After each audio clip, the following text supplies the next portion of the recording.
Hello everyone. Today in this part of the video lecture I'll be discussing about the introduction to network layer. As you people all we have discussed in the previous video lectures what is the responsibilities of the data link layer, what are the responsibilities of the physical layer. Above the physical layer we have the data link layer. Above the data link layer we are having the network layer. So today in this part of the video lecture we'll be discussing what are all the rules and responsibilities of the network layer. So as we have discussed in the module 1, the network layer is having the responsibility of communicating the information from host to host communication. That is host to host delivery, it is responsible of your network layer. So whenever the information is moving from one system to other system, through all the path wherever it is traveling, it will travel through the network layer and it will be reaching the destination. So here broadly classifying the responsibilities of the network layer, we will be having packetizing, routing and forwarding. So what do we mean by packetizing, what do you mean by routing and forwarding, we will be discussing in detail in this part of the lecture. And in packet switching we are having two approaches, that is datagram approach and the virtual circuit approach. Datagram approach means it is a connectionless service. Virtual circuit approach means it is a connection oriented service. Here please understand the word connectionless service means the packets that are traveling will be independent of the route. Any packet can go in any direction, because of this we call it as connectionless service. In virtual circuit approach there is a specified designated path for all the packets to travel. So all the packets will be traveling through the same path, so we call it as a connection oriented service. So here we are not speaking about any physical connection, that is wires or wireless. So here generally we tell it as connectionless and connection oriented. That means if all the packets does not follow the same specified path, then we call it as connectionless service. If all the packets are following a designated path, then we call it as a connection oriented approach. So let us see what is packetizing. So packetizing, and in this diagram, in the diagram shown here, you can see here we are having an example. Bob and Alice, we have taken the example. So Alice wants some information from the scientific books from the Bob, that is the system where Bob is having need to send some information to Alice for sharing some resources. There you can see in the blue color, when it start from Alice, Alice is having all the three layers, that is all the five layers: application layer, transport layer, network layer, data link and physical. But here we are very mainly important discussing about the network layer. So here we are not discussing about the transport and application layer. So when the information starts from the Alice net system, so from there you can see a blue line traveling through all R2, R4, R5 and R7. R2, R4, R5 and R7 are the routers used in the network, because any information that is traveling in a network, it will be crossing many point to point WANs, it will be crossing some LANs, it will be crossing some WANs, and it will be crossing some routers, and at last it is reaching the destination. So here you can see the blue color line is running from Alice up to Bob. In all the layers it is traveling through the network layer. That means in every router in a network layer it will be passing and it is reaching to the Bob's destination. So here when we see what is packetizing, is nothing but a grouping of frames together, put together, is known as a packet. So here generally you can see packetizing. The first duty of the network layer is definitely packetizing, encapsulating the payload, data received from the upper layer in a network layer, packet at the source, and decapsulating the payload from the network layer packet in the destination. Here we are using the words encapsulating and decapsulating. Here it means the payload, extra payload is nothing but the extra information about the source and destination, the address of the source and destination With that, we will be adding from flow control and error control information. All this put together, the frame will be joined together to make a packet.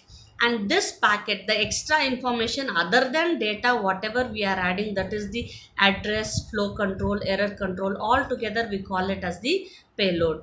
So here we can see first step of the network layer is for the packet, it is encapsulating the payload, that is it is adding the payload for the information to travel from Alice to Bob. Meanwhile, when it is traveling all the way from Alice to Bob, when Bob receives the information in the network layer, the first responsibility of the network layer there will be to decapsulate the payload. That is, whatever the extra information was added during the travel has to get added in the starting stage, that is adding of the payload, that is encapsulating. At the Bob's destination, it will be decapsulating the payload, that is removing the extra address information, security information, flow control, error control, all this information will be removed and it will be taking the data. So packetizing is nothing but adding the payload and sending the information, that is making a packet and sending the information is known as packetizing. So the first foremost duty of the network layer is packetization. The next duty, as you can see, here again they have given the duty of the network layer is to carry a payload from the source to destination without changing it or using it. That is, in every part of the travel, the source address and destination address will never change. The payload will not be changing in any place. That is very important here. Next responsibility is routing. Routing, you can see the network layer is responsible for routing the packet from source to destination. A physical network is a combination of networks, LANs and WANs and routers that connect them, that we have seen in the previous diagram. The network layer is responsible for finding the best one among these possible routes. So routing is nothing but finding out which is the easiest, shortest route to send the information. So first we have to find out what is the best route to send the information. For finding the best route, we are having some algorithms and protocols that we will discuss later. Here the routing task is finding the best route to send the information is known as routing. Once the route is confined and it is packetized, then the important task will be forwarding the information, that is sending the information from the source to the destination. So here the third task will be forwarding. Forwarding can be defined as the action applied by each router when a packet arrives at one of its interface. That means router is having so many ports, that ports are nothing but incoming and outgoing outlets. So first thing, the router should understand through which port I have to send the information. That decision should be taken by your router. So every router will be maintaining a forwarding table. So by seeing the table, the information will be sent easily from, suppose A is belongs to interface 1, that is whenever the information from it, this we had discussed in the previous spanning tree algorithm.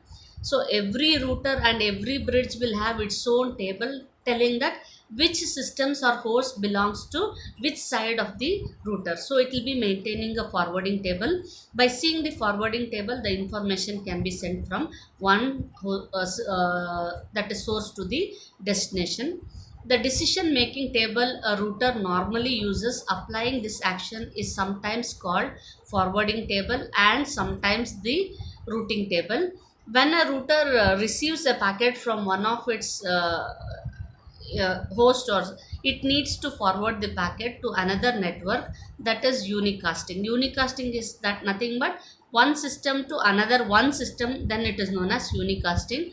One system to some networks, many systems, then we call it as multitasking. So here we are seeing the main responsibilities, very important responsibilities of the network layer is packetizing, routing, forwarding. These are the three major responsibilities of the network layer. With these responsibilities, here we can see the forwarding process in this. A forwarding table will be having the forwarding value. Forwarding value is nothing but the address of the system.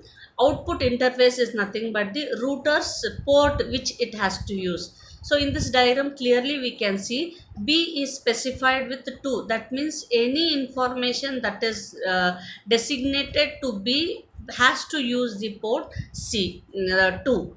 Anything that is related to A, it has to use the output port 1. That information will be stored in the router's routing table, and this is also known as the forwarding table. The other services of the network layer are error control, flow control, congestion control, quality of service, and securities. As discussed previously, error control is nothing but adding a checksum field to the datagram to control any correction. As I have discussed in the previous module too, checksum is nothing but like we have discussed what is odd parity, what is even parity. At the end of the data, we will be giving one value. If this value comes the same, then there is no error in the transmission. If the value changes, then there is a error in the system. So checksum is the extra bits that is added for checking the error in the data. If the checksum is right, then there is no error in the transmission. If checksum changes, then there is an error in the transmission. So we have to give an extra bit known as checksums. Flow control. So the flow control regulates the amount of data a source can send without overwhelming the receiver. So receiver capacity is 5 packets per second. If we send 10 packets, then the receiver will get overwhelmed. That is, many packets are coming, it is not in a position to receive the information, then some packets have been dropped. So this will be waste of the information, and there is a corruption in the data. So we have to understand what is the rate of transmission of the data. So understanding this one, we have to keep the flow control of the information. Congestion control. Congestion may also occur if the number of datagrams sent by the source computer is beyond the capacity of the network or routers. That is, if you send many packets at a time, then it cannot be stayed in the queue. Then again there is a congestion. So as I have discussed in the class, when 4 students are sitting in a bench, it is fine, it is comfortable. In the place of 4 students, if 6 students sit, somehow you are adjusting and sitting, but it is not comfortable. It will be congesting you people, and a congestion will be occurring there. So we have to understand what is the capacity of the network, what is the capacity of the queue size of the receiver, and we have to send the information. So we have to control the congestion, that is, the traffic has to be controlled while the transmission. Quality of service, providing better quality of service to support these applications.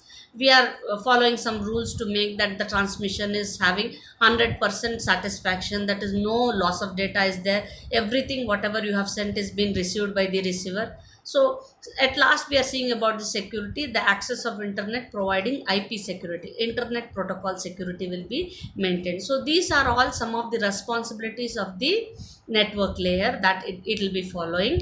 Next we will be seeing what do you mean by packet switching. So as I have told, packet switching is having 2 approaches. Starting itself I have told packet switching will be having 2 approaches of sending the data.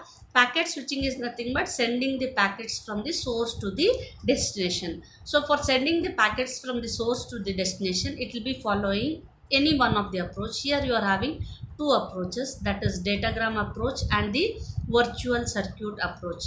First one, let us see what is the datagram approach. The datagram approach, as discussed, it is a connectionless service.